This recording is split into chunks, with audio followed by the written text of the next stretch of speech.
Moms Without Time podcast. It's all too much and not enough at the same time. Hello, and welcome to Moms Without Time podcast, a show where two moms share their own experiences, thoughts, ideas, and tips on all things being a mom. Hi. Hey, how's everyone doing? We're doing pretty good. The girls are off to gymnastics. This is like the best time for us to be able to record. So Jonathan took them off and I'm here. Yeah, that's awesome. How are they doing? Oh, Maya started her gymnastics camp today. And she's so excited because the Olympics are going on and we've been watching Simone Biles and Suni Lee and all the awesome girls. And she's been like super excited. So she goes from 9 to 3 this week. And she's just having a blast. That's awesome. That is so great. We had a chill day today. We did so much at home. I forgot what a chill day looked like at home. I mean, it's not really chill, like you're doing stuff, but Yeah. No, But but we- it's not the busyness of leaving. yeah, we've been like go, go, go all summer. My leave's about to be over, so I'm like, yeah, we just need to relax a little bit. So yeah, I feel that. Sometimes you need that for sure. But I'm excited about today. Last week we talked about, or the last episode, we talked about your Montessori experience. And so this one is about how our journey has been with education and our decision to take it to the homeschool route. So I'm a little nervous, but I do want to preface to say this. We're just starting out on our journey. And so I do not have it all figured out. I change things as I go all the time. I am constantly overthinking what I'm doing and the decisions I make, but I feel like we're kind of in a good groove right now. So I'm excited to start this school year. But yeah, I never thought I'd be homeschooling. Ever. Yeah.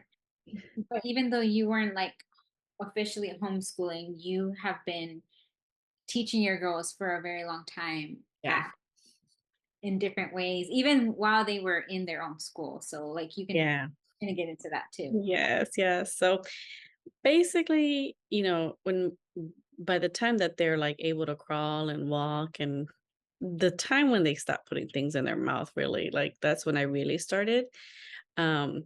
Because the sensory play comes into that time frame. And before that, when everything's being mouthed, it was more play. After that, it was just like whatever I could come up with at home, but officially where I could say that I've been homeschooling would be about a year ago. Maya was 3.5. Juliet was 2.5. And we started in the summer. And it was really cool because, well, previously before that, like that's when I say that I bought a curriculum. Like it was an official homeschool curriculum. Before that, I was doing what I'm doing with Juliet now, which is like everything through play, right? And I have been the type that it's like I want to always like be hands-on, educate the kids on my own. And you hear a lot of like people, not people, but like I always take it back to social media because I'm always on that thing. But have you ever heard where they say like that you should not start education until kids are around 6 or 7? You heard that before? Heard of that. Or yeah, 6, I think. 6. Yeah, about 6. So I don't know. Whenever I see these like homeschool accounts and moms like trying to be super hands-on, I see a lot of negative things about like teaching your kids too early and the negative outcomes of that. But I think that that's like from like formal education, like 8 hours a day type of thing. And even then, like I'm against the negativity because some people have no option, no other choice. You know what I mean? Like, I don't know, in this country, in our society, like sometimes you have to have parents that have 2 incomes. And what do you do with your children? Right? Like you don't like, I don't know. I can't, I don't know why I'm getting into that, but I can't stand seeing that. But that kind of negativity on parents who like either put their kids in early education, um, early pre-K or pre-K kindergarten and all the negativity about like let them be kids, which yes, let them be kids, but also it's okay to learn, right? Right, right. I So, think I know what you're getting at because I am actually like in Montessori play is like the work of the child is what the quote is. So mhm, like through play, that's how they learn. And so I understand that there's that I think the spectrum of like what they're trying to get to is like if you teach or if you expose them too early, then somehow you're gonna set them back quickly. mhm, But really the idea is that if you're teaching them to love to learn early, mhm, then mhm, when they're really in a classroom setting where they really have to be vigorous about learning these things, a curriculum, math, writing, all the boring stuff, what I call yeah, then they might actually not be bored in the classroom. They'll learn yeah, to endure and sit there and or maybe even like be curious about that stuff. So that's kind of that spectrum of like the balance, finding the balance for our kids. We're yeah, not trying to make robots. yes, And I think that's where the hate comes from is like people thinking that you're like trying to make a robot and like an overachiever child or something like that. It's yeah. just, I guess, like gently just show them that it could be fun to play and And learn. I think the biggest thing and what I've learned because like for example, Juliet is only 3.5. Like she won't be 4 until December. So it's everything is supposed to be through play right now, right? But and I think that's where they're like they're too young to be learning all these things. But my biggest takeaway from like what I've learned so far is like letting them lead you, you know, they will tell you what they're ready for. Like when you're trying to teach them, when you're trying to show them if there's frustrations, if there's tears, is if there's hesitancy, like don't push it. Right? That's basically like that's as simple as it is. Like if you're sitting there trying to drill a letter over and over and they're just not getting it, then they're not ready for it. And that's completely fine, you know? And if they're ready for it, perfect. Keep going, you know? And so and another thing is like I feel like this is like homeschooling and teaching your kids to me I feel like is like a sensitive subject because mom guilt, mom worry, mom anxiety comes into play. You start comparing your child to other kids, like that child is ahead of mine, they're the same age, why isn't my kid here? And so like I just want to when we're talking about this, I just want to make sure like if you're listening, follow your child. Don't be hard on your child. Don't be hard on yourself. Like you are doing your best. Um, if you have concerns about development or anything like that, of course you want to talk to your doctors about it. But for the most part, it's such a big range of readiness. Like your ABCs, a child can learn that anywhere from like 2 to 5 years old. And that's considered okay and that's considered normal. Like it's fine. So like if I'm talking about Juliet and she's gotten all these things done or has learned all these things and your child is not there, like it's okay. They will get there. Or maybe they just need a little bit more help. So I wanted to say that because I know I don't have everything figured out, but I also know moms that have anxiety about like the comparison game. And you hear that comparison is like, what is it? Thief of joy. What is that saying? Um, like don't take the joy away from teaching your child from comparing them with another kid. Basically. So I want to know, you were talking about the beginning, you started kind of with Maya, it was a lot different than Juliet. I know Juliet right now, in some ways, she's already ahead because she sees her sister Maya, who's doing more of a like a structured, and Yeah. although you're trying to be structured with Juliet, she's kind of getting there already ahead. So where did you start with Maya when you started unofficially homeschooling her during like I think you were kind of because you guys were doing like maybe 2 to 3 days day school Yeah. and then other days when you were at home learning. So what were you doing then? So basically when she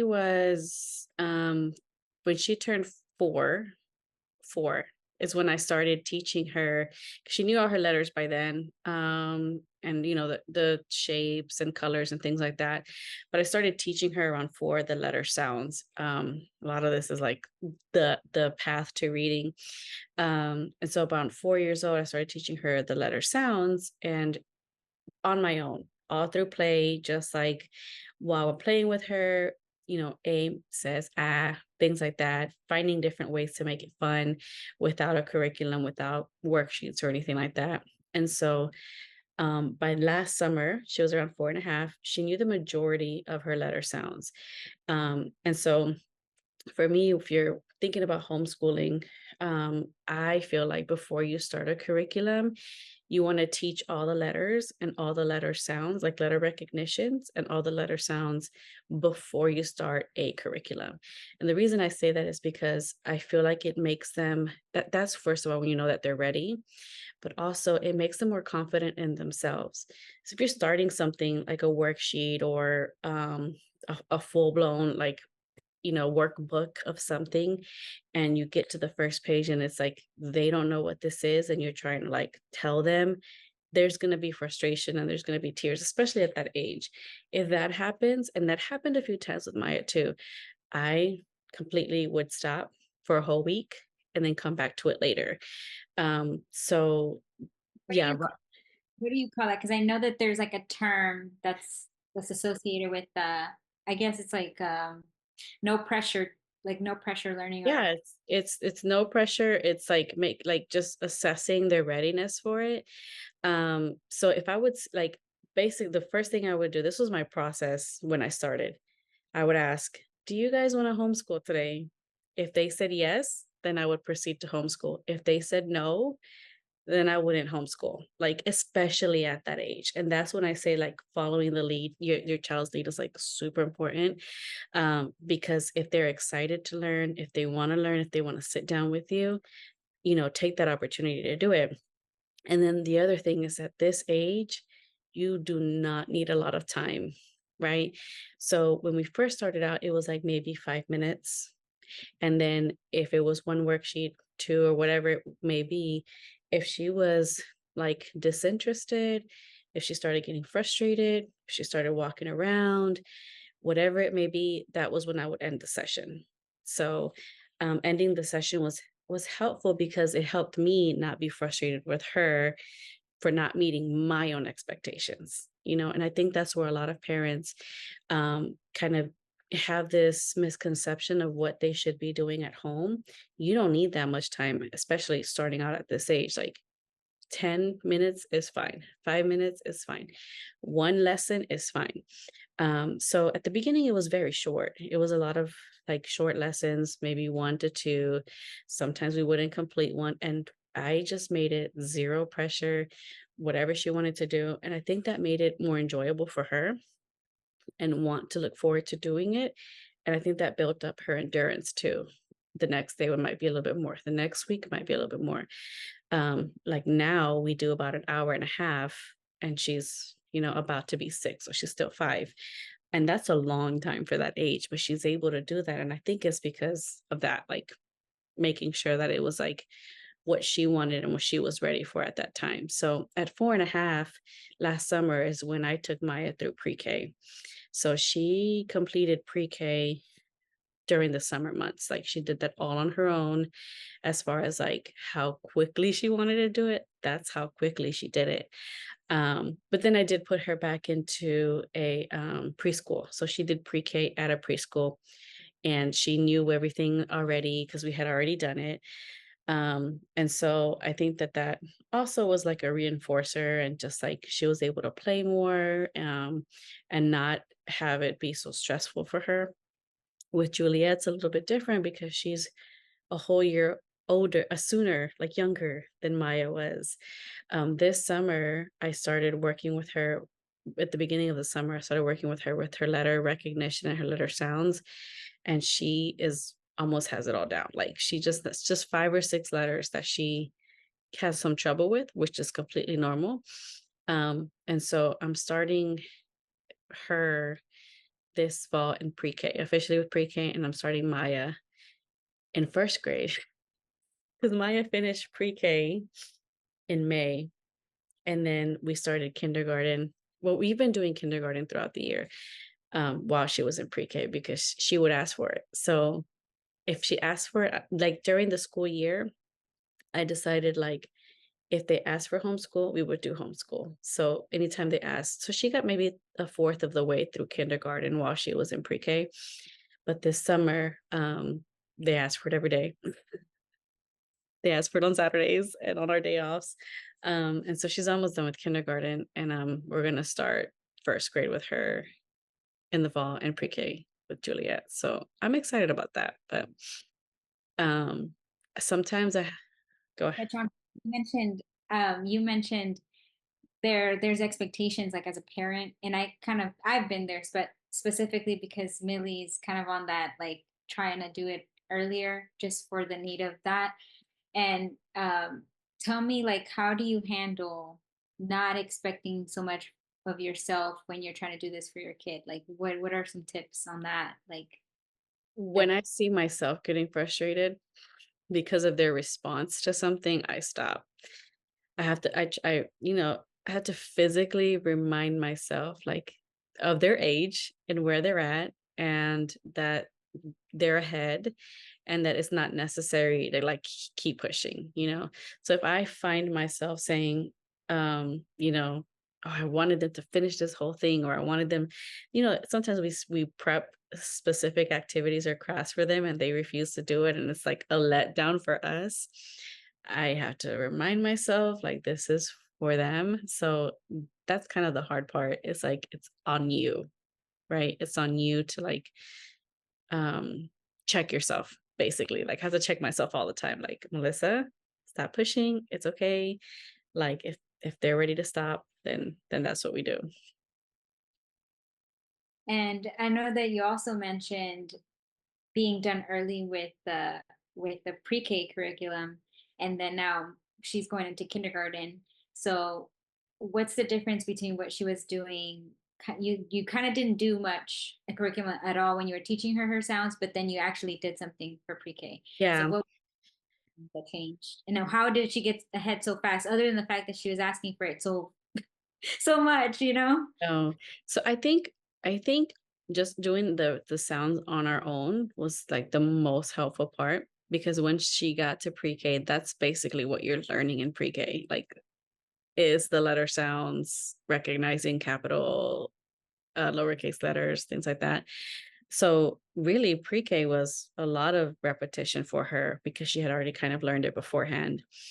And then kindergarten, it's kind of funny because I told Jonathan, like, I feel like she's like, I don't want to put a percentage to it, but she has self-taught. She's a lot self-taught. She's currently reading first grade level, and we're not in first grade yet. It's insane.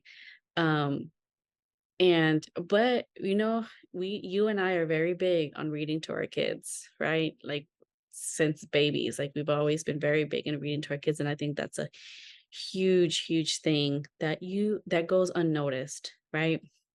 When you're reading to them as an infant, when you're reading to them as a toddler, and you feel like they're not paying attention, like all of that is they're capturing it, you know.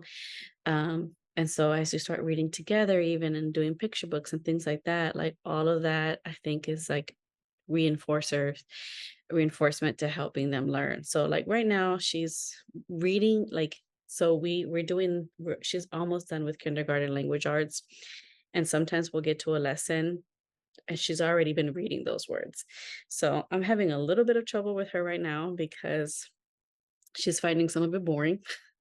So I'm having to like change up what I do.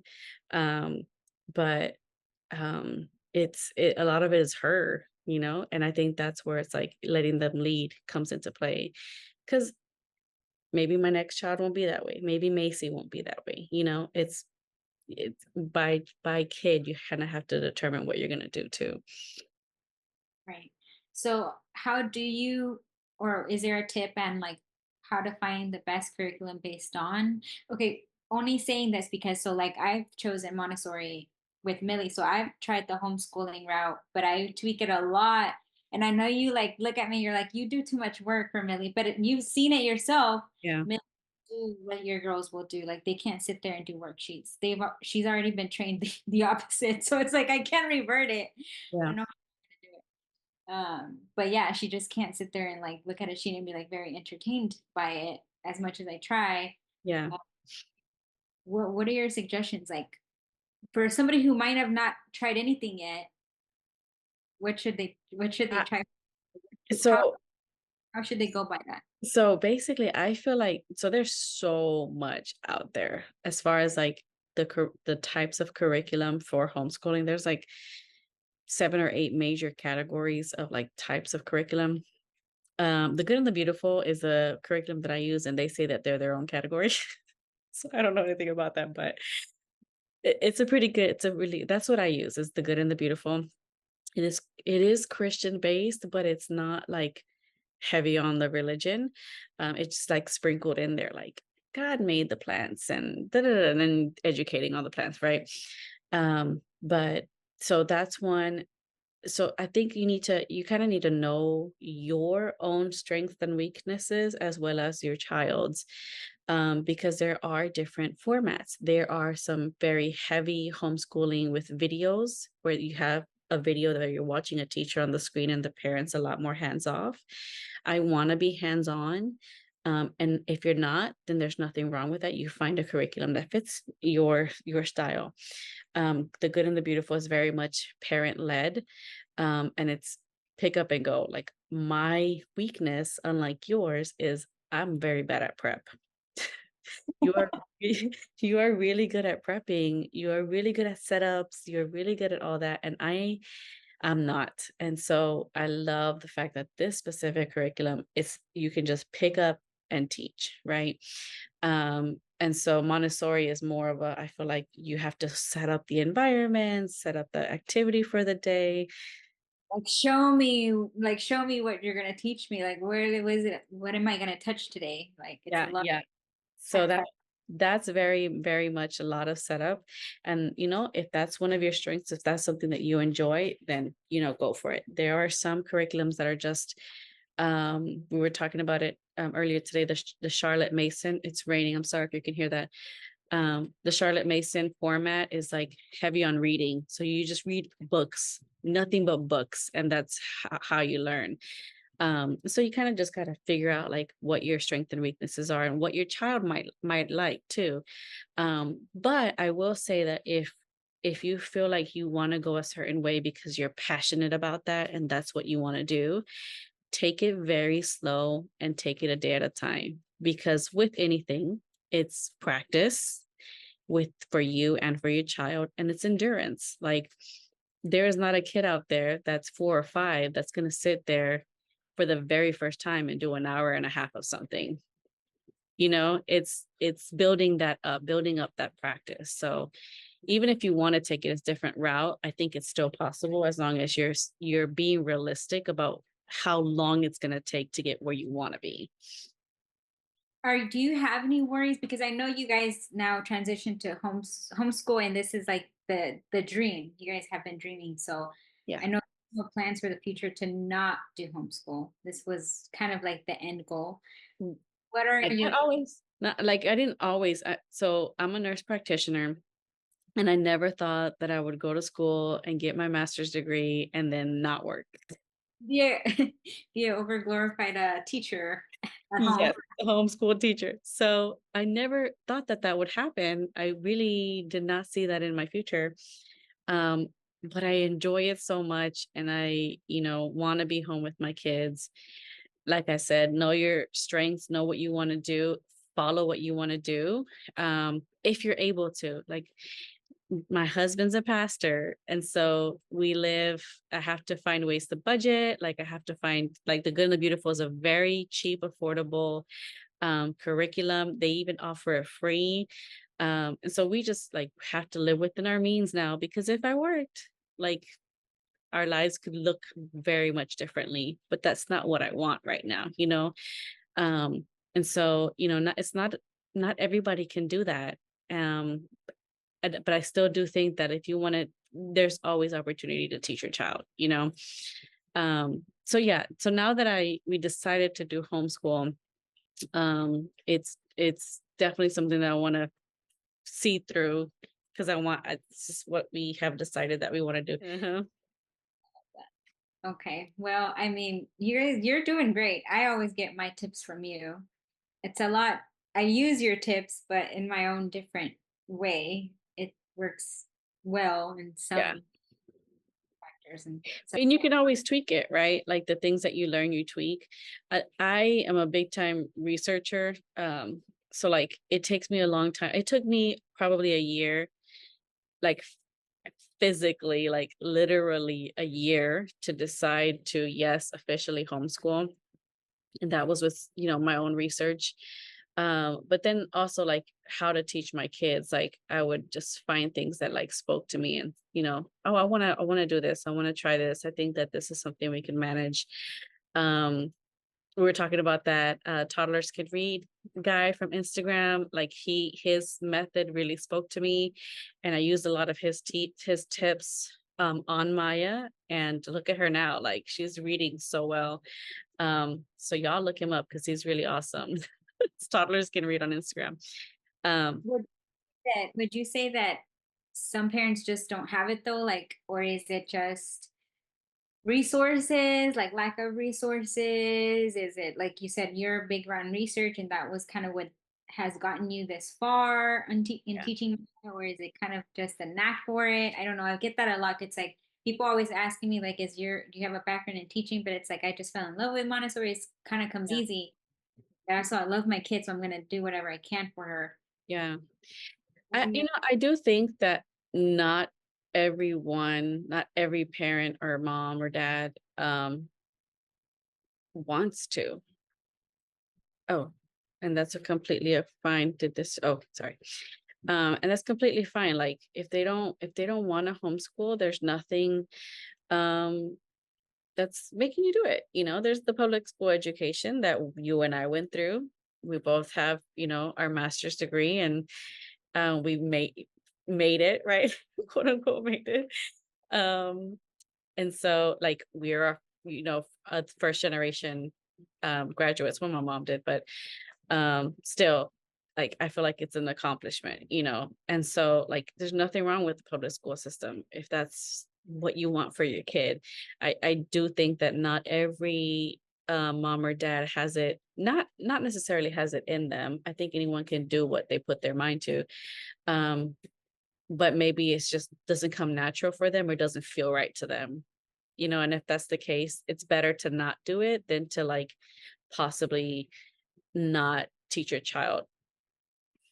right, right. Or like you said, finding, I think also finding just the way your child learns, like figuring that out. I think that's the biggest what people miss all the time is like figuring out how your child learns, Yeah. what oh, how they retain the information, what's easy for them to grasp, um, what are their real needs and interests. Like that's going to lead you to figure out what the resource is going to be, what Yeah. curriculum best for them, and then that might make it easier.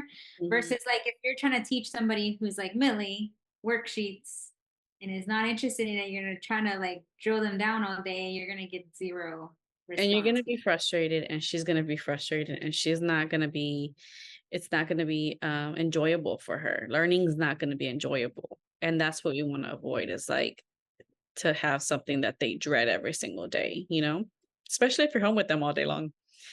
Um, I do wanna talk about, like, currently what my schedule is. I do have, like, a loose routine that we go through every day.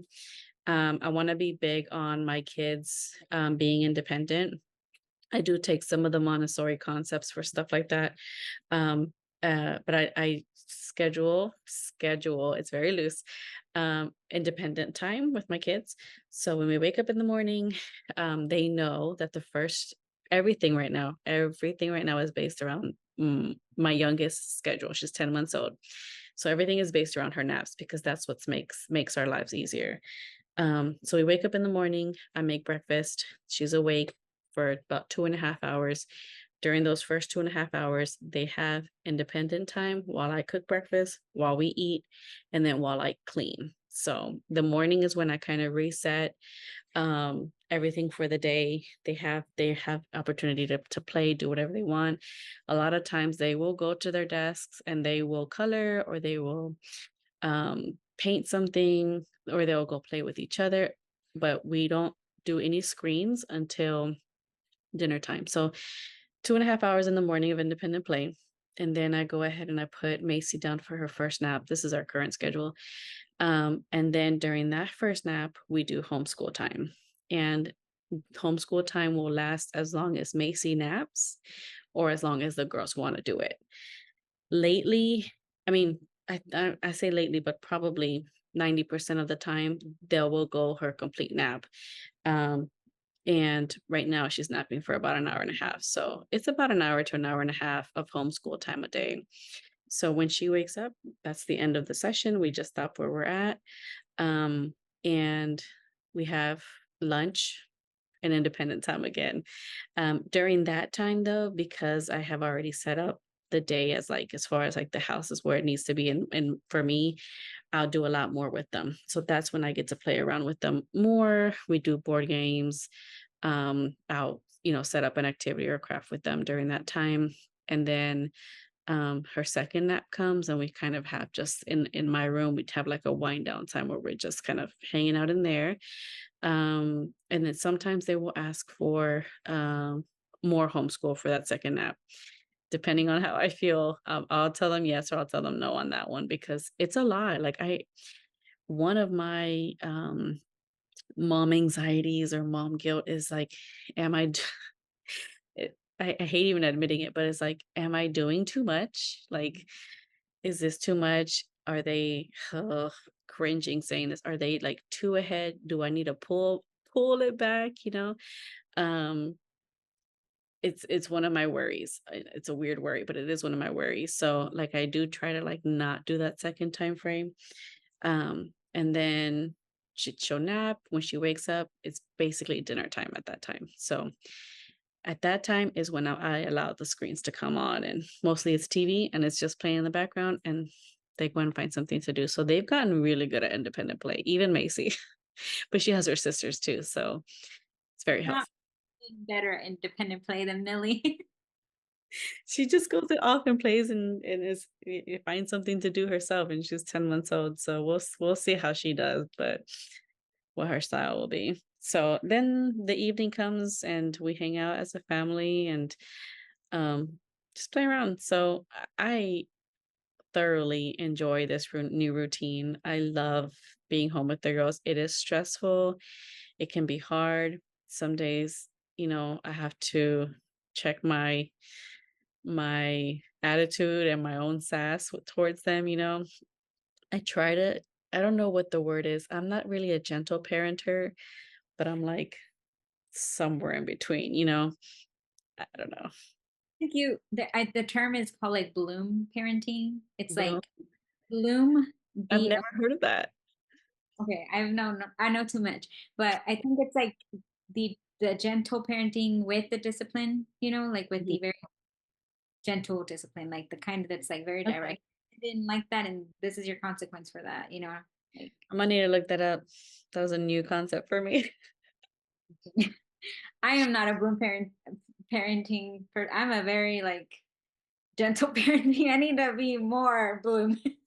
You're very gentle, and I like that. It's hard for me.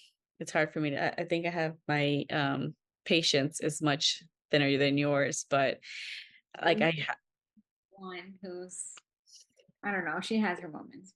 yeah, it is 1 versus 3, so that's a difference there, but, yeah, it's no, I wouldn't have it any other way right now. I think if I had to work, we would be fine. The girls would be fine. They do love going to school. They loved preschool. They do well at our church, daycare stuff. And um, I don't know. I don't know what the future holds, but this is what we want right now, and I enjoy it, and I enjoy talking about it. I have talked to several moms along the way that like see my posts and they ask questions, and I am very much a person that's gonna encourage you.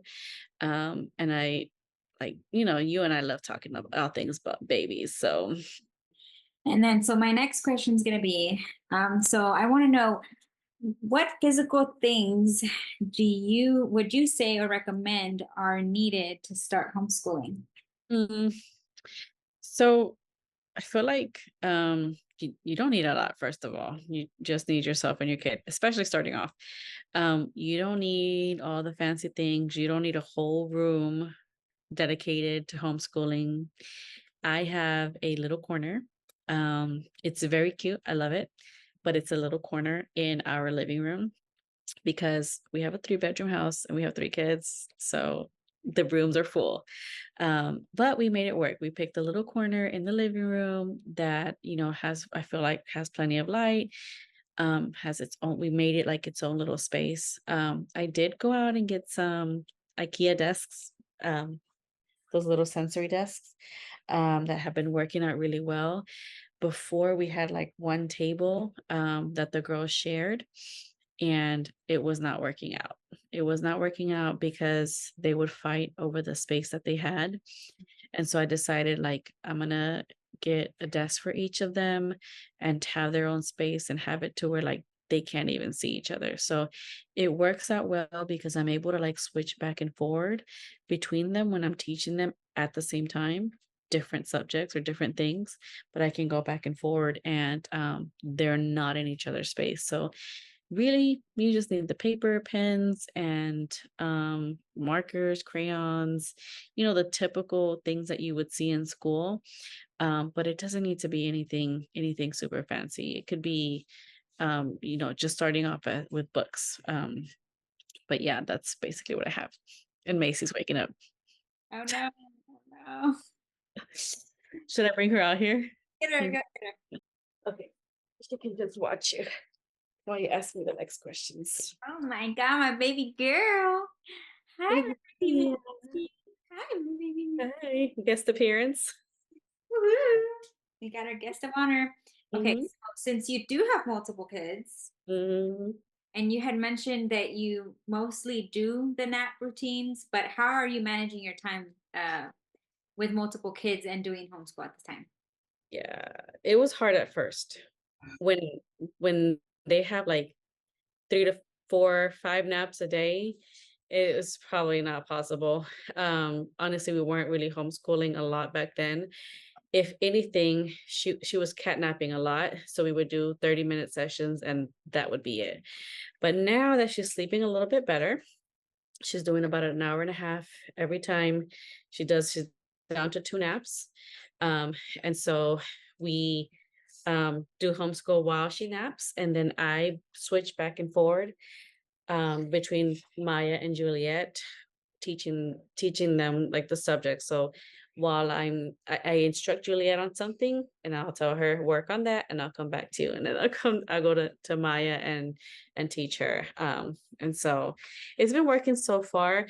I will say in the last week I changed it up a little bit because, like I said, they're kind of getting bored, um, with because they Maya feels like she knows it. Um, so I changed it up a little bit to where I'm allowing some educational screens. So I use Osmo, Khan Academy, and Duolingo Kids as reinforcer for what they're learning, and it's been working out well. What happens? You mentioned that you usually stop about an hour and a half after it's usually when she wakes up. But what Mhm. happens when the girls want to keep going and she's awake? Do you usually give them that time and you try to manage the 3 kids, or does that never work out? It doesn't work out. If we've tried and she comes out, they become disinterested. So they stop on their own pretty much. But yeah, I think she cut our time short today. On without time. Okay, okay, okay. So thank you guys for joining us today. I know we're cutting this off short, but Macy is so glad to be here. She just woke up from her nap. Um, Follow us on Instagram, subscribe to us on YouTube. Look for our And next video. yep, say bye bye. See you guys. Thank you for watching us here on YouTube. Make sure you hit the subscribe button and follow us on Instagram at Moms Without Time. For more information, visit our website at momswithouttime.com and email us at connect@momswithouttime.com.